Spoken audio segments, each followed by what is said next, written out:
guys, maulang umaga sa inyong lahat. Good morning, good morning. Ito ngayon guys, magbigay tayo ng pabala sa lahat ng mga motorista guys. Lalong-lalo na sa mga riders na katulad ko guys. Mag-ingat po tayo dahil madulas ang daan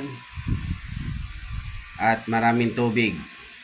Huwag tayong magpaharurot kapag may kasalubong guys, lalo na mga tricycle na open ang siding dahil siguradong basa sila guys. Di natin alam guys na sinusumpa na tayo ng mga yun.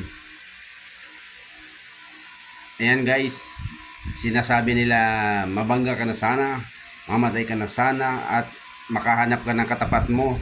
Ganun ang sinasabi ng mga nababasa. Kaya guys, ingat-ingat tayo sa mga matatalim ang dila. Ibig sabihin na matatalim na dila, kung anong binibigkas sa kapwa, tumatalab hanggang laman guys. Ingat po tayo guys sa lahat ng ganyan guys na nakakabasa po tayo. Katulad na nangyari sa amin kanina guys. Nabasa po kami. Dalawang riders na kasalubong namin dyan sa Nia Road, Cabuyao, Laguna.